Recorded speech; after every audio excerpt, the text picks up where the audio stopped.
जब कोई देश अपना एक इनिशिएटिव 140 देशों में फैलाता है तो नजारा कुछ ऐसा दिखाई देता है।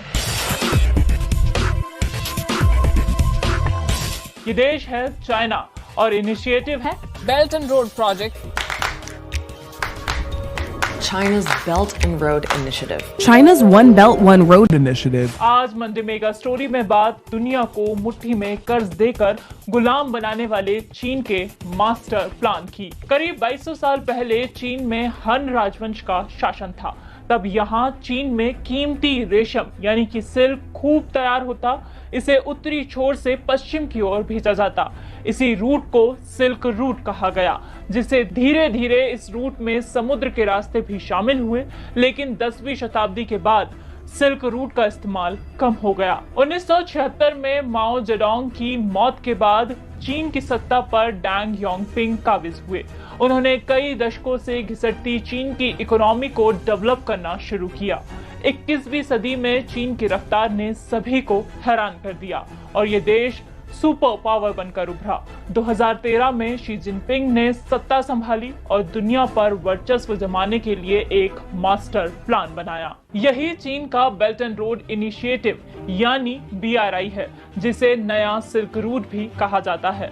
दुनिया को मुट्ठी में करने वाले इस मास्टर प्लान की घोषणा 2 खांचों में बटी थी। पहली, सिल्क रोड इकोनॉमिक बेल्ट। ये एक जमीनी रूट है जो चीन को एशिया, रूस और यूरोप तक जोड़ता है। मैरीटाइम सिल्क रूट, ये एक समुद्री रूट है जो चीन के तटीय इलाकों को हिंद, प्रशांत, अरब से यूरोप तक जोड़ता है। दोनों को मिलाकर one belt one road initiative कहा जाता है, जो बाद में बेल्ट एंड रोड इनिशिएटिव हो गया। इसकी 5 प्राथमिकताएं बताई गई। पॉलिसी में आपसी सहयोग, इंफ्रास्ट्रक्चर कनेक्टिविटी, बिना रुकावट के व्यापार, फाइनेंशियल इंटीग्रेशन, लोगों को एक दूसरे से जोड़ना। चाइना की ये 5 प्राथमिकताएं दुनिया के कई देशों को कर्ज देकर गुलाम बनाने के लिए काफी थी। इसे डेब्ट ट्रेड डिप्लोमेसी कहा जाता है।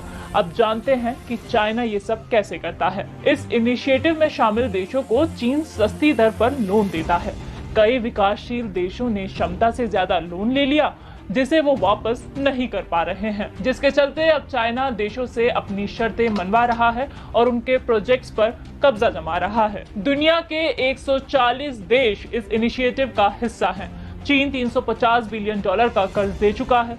इसमें से आधे हाई रिस्क डिबेटर हैं।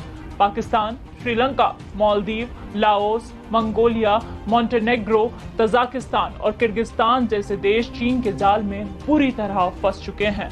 चीन के मंसूबों से अच्छी तरह वाकिफ भारत कभी इस इनिशिएटिव का हिस्सा नहीं बना। वही अमेरिका ने भी अब जाकर होश संभाला है। अमेरिका ने जापान, भारत और ऑस्ट्रेलिया के साथ मिलकर क्वाड ग्रुप बनाया है। इसके जरिए चीन को घेरने की तैयारी है। वहीं ऑकस डील के जरिए ऑस्ट्रेलिया, यूके और US इंडो पैसिफिक क्षेत्र में चीन के दबदबे को कम करना चाहते हैं। आपने लोगों को चाइना का माल कहते हुए सुना होगा। चाइना के घटिया माल के लिए अक्सर ये बात बोली जाती है।